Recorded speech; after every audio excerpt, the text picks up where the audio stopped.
그렇다면 여러분, 우리가 앞으로 무엇을 해야 될까요? 무엇을 해야 되겠습니까? 네. 우리는 앞으로 예측 가능한 그런 변수들을 생각을 하고 고민을 하고, 네. 무엇이 과연 우리 눈앞에 펼쳐질지에 대해서 예상을 해보라. 네, 이런 말씀 드리고 싶습니다. 제가 오늘 제목에 뭐라고 말씀드렸습니까?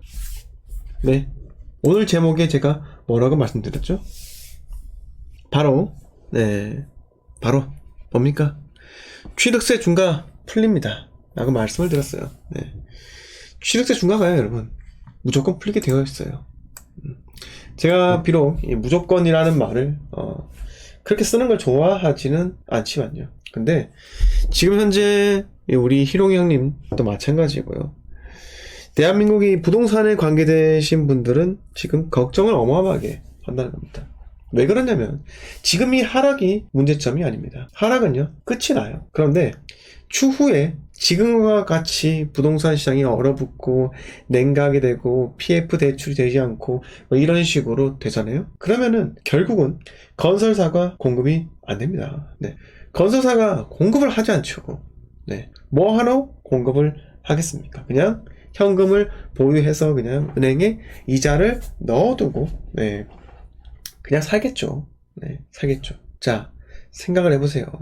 건설사가 아파트를 짓지 않는다. 그러면 언젠가는 이게 쌓입니다. 자, 우리가 일반적으로 전국에 있는 부동산이요, 네, 22, 23, 24에 입주 물량이 몰려 있어요. 대전이 22, 24에 입주 물량이 몰려 있고요. 울산은 23, 부산은 23, 네, 입주 물량이 이렇게 몰려 있다는 겁니다. 대구도 마찬가지고, 대구는 23, 24 몰려 있습니다. 왜 특정한 이런 시기에 몰려 있을까요? 하나밖에 없습니다. 여러분, 자, 비자님, 22, 23, 24 이 특정한 시기에 부동산 공급이 몰려 있습니다. 왜 몰려 있을까요? 자, 왜 몰려 있을까요? 이유 혹시 아시는 분 계십니까? 이유 하나밖에 없습니다. 이유가 하나밖에 없습니다. 자, 건설사들이 한마음이에요. 부동산 경기가 좋으니까 집을 지으려고 마음을 먹었기 때문입니다. 즉, 대출이 쉽고 제반 조건이 뭐 좋으니까는 부동산에 대해서 쉽게 공급을 할 수 있었다는 겁니다. 자, 즉 뭘 통해서요? 청약이라는 제도를 통해서요. 자, 분양가 상한제 때문이라도 뭐 분양가가 상당히 저렴했죠. 네, 저렴했기 때문에 건설사들이 쉽게 그냥 분양을 밀어붙일 수 있는 겁니다. 대충 그냥 3베이 지어도 완판되던 게 바로 지난 2019, 2020년 그 장이었습니다. 그런데 건설사들이 이렇게 본인들의 스탠스를 싹 다 바꿔버리고 중단한다, 아파트 짓는 걸 중단한다 라고 하잖아요. 이거는 정말로 추후에 닥칠 엄청난 그 폭풍을 지금 우리가 예상을 할 수가 있는 거예요. 네. 나중에 지금과 같이 건설 경기가 좋지 않아서 건설 경기가 좋지 않아서 건설사들이 중단했고 결국 언젠가 뭐 5, 6년 뒤 3, 4년 뒤는 아니겠지만 5, 6년 뒤에 그렇게 입주 물량이 없을 경우, 그런데 우연하게 회복장이 겹쳤을 경우 정말 빠른 속도로 올라갈 수 있다는 겁니다. 지금은 여러분 부동산에 대해서 관심이 떨어지고, 어차피 여기 계신 분들은 뭐 제 방송을 꾸준하게 보시니까는 뭐 부동산에 대해서 뭐 관심이 꾸준하게 그래도 저와 같이 이렇게 이어나가지만은 시중에는요, 한 채만 있는 사람들은 부동산에 대해서 크게 관심이 없다는 겁니다. 자, 그렇다면은 저는 이렇게 생각해요. 지금 현재 내가 한 채를 갖고 있다라는 겁니다. 대출도 뭐 그렇게 많지 않아서 원금 이자 같이 갚을 정도 부담이 되지 않습니다. 그럼 이런 분들은 도대체 어떻게 돈을 벌어야 할까요? 저는 가장 안전한 방법 원합니다. 네, 그게 뭐냐고요? 자, 이제 지방의 입주 물량이 과다한 시점이 다가오고 있어요. 대전은 24, 울산은 23, 부산은 언제요? 부산 쭉 입주 물량이 많았다가 결국은 에코 델타시티가 입주하는 그 신도시가 입주하는 시기, 네, 분산돼서 공급이 아니라 신도시에 집중화돼서 입주하는 시기, 네, 저는 25를 보고 있고요. 물론 그렇게 많이 반영되어 있지 않아요, 입주 물량이.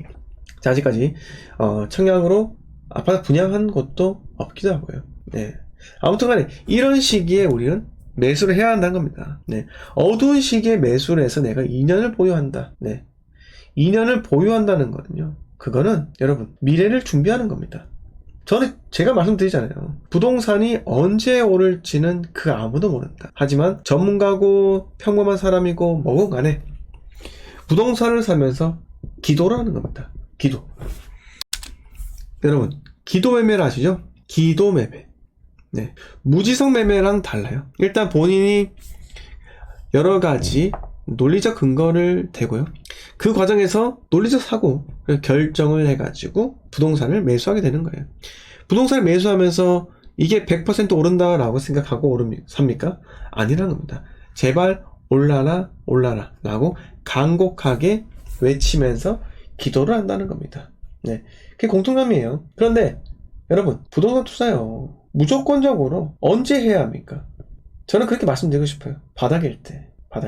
그리고 가장 어두운 시기. 그 누구도 집을 사려고 하지 않아서 부동산 중개사무소에 들어가도 나밖에 없을 때. 그런 시기입니다. 원론적인 이야기 하고 있지 않냐고요? 여러분, 원론적인 이야기를 여러분들이 내 것으로 받아들여 가지고 그것을 실천하는 것은요, 무지막지하기 어렵습니다. 제가요, 여러분, 부동산에 대해서 철학이 상당히 많습니다. 네.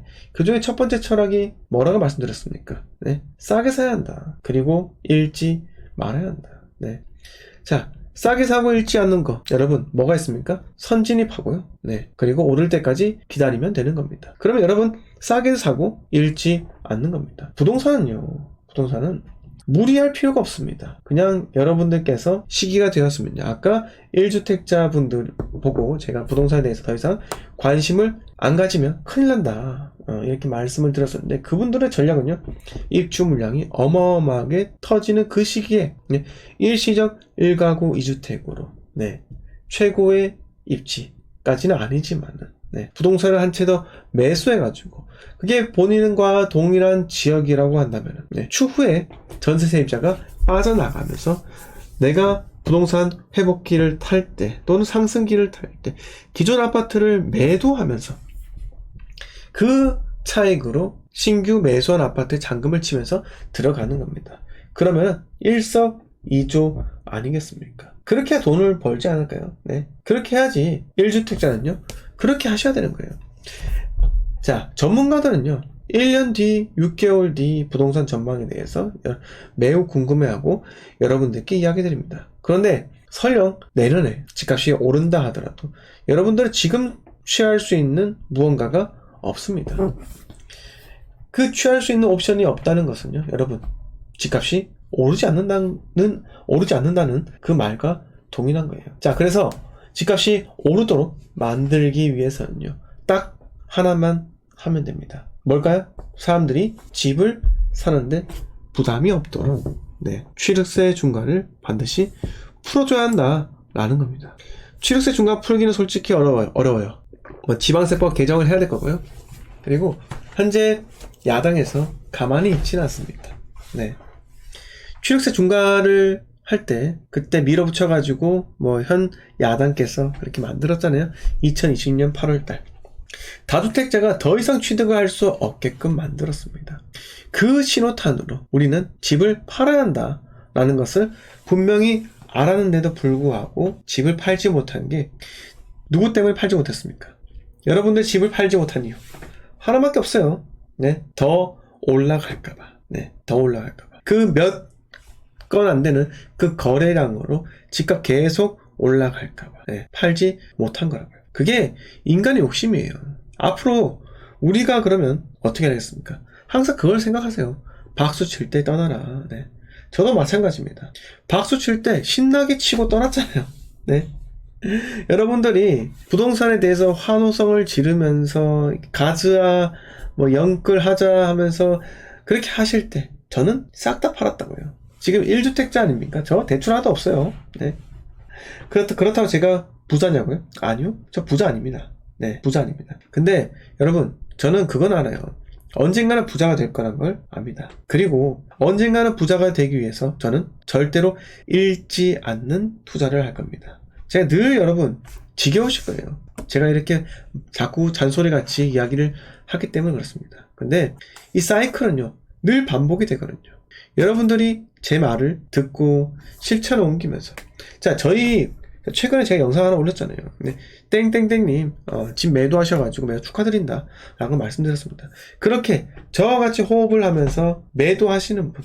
네, 최근에 또 작년에 저와 같이 부동산 상담을 통해서 제가 부산에 있는 뭐 아파트 2개 있으신 분, 일시적 1가구 주택 무조건 매도하세요. 비과세로. 그분 고점에 매도 치고 나왔습니다. 네. 그렇다고 고맙다는 말 한마디로 들어본 적 없지만요. 근데 여러분, 생각을 해보세요. 네. 생각을 해보세요. 제 말 듣고 뭐, 탈난 사람이 있습니까? 네. 탈난 사람이 있어요? 없잖아요. 네. 제가 늘, 말씀드리는 게, 네. 제 말 들으면 돈을 법니다. 네. 그런데 제 말을 듣지 않아도 돈을 벌긴 해요. 근데 약간 고통스러울 뿐입니다. 네. 자, 인사 한번 하고 가겠습니다. 네. 자, 여왕개비님 반갑고요. 네, 빠야님 반갑고, 네, 권봉토님 반갑습니다. 민추맘님 반갑습니다. 나라시님 반갑고요. 연인님 반갑습니다. 608님 반갑고요. 네, 정진님 반갑습니다. 네, 주식부자님 반갑습니다. 자, 업타운맨님 반갑습니다. 라피타님 반갑고요. 비전님께서 기도 매매란 매수하는 오르기를 열심히 기도하는 매매입니다. 네. 바닥일 때 어두운 시기일 때 어느 누구도 매수하고 싶지 않을 때 매수를 해야 한다. 이렇게 말씀하셨고요. 자, 비전님, 미국에 돌아가신다면 주변에 혹시 미국인 친구나 아니면 재미교포들한테 이렇게 한번 이야기해보세요. 그분이 공감을 할 수 있나? 아마 전혀 공감을 하지 않을 겁니다. 아니, 부동산 투자 와? 하면서 네? 그걸 왜 하냐고 네. 이렇게 이야기하면서 주식에 투자를 해야 되는 거 아니냐 라고 하는데, 여러분, 미국과 대한민국의 차이점은요 하나밖에 없습니다. 대한민국은 부동산을 좋아하고요, 미국은 주식을 좋아합니다. 왜요? 대한민국 땅덩어리가 좋기 때문에 입지라는 가치, 그게 매우 발생한다고요.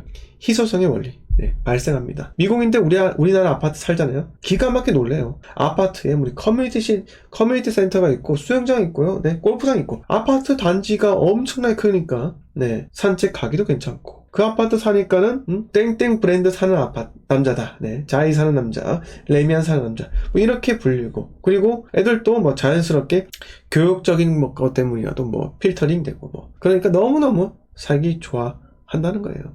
네, 뭐 그렇습니다. 네, 그래서 한번 돌아가서 한번 여쭤보세요. 미국에는요, 미국 사람들은 주식 투자를 좋아하는 게 주식이 올라가기 때문에 그렇습니다. 하지만 대한민국이 부동산을 좋아하는 이유는요, 부동산 가격이 계속 올라가기 때문입니다. 자, 비전님께서 미국 사람들 진짜 투자를 하네요. 본인 실거주 한 채 가지면 만족하고 살아요. 자, 미국인들도 한번 되었거든요. 언제요? 2008년 리먼 쇼크 때. 네, 여러분, 영화 그거 안 보셨어요? 영화?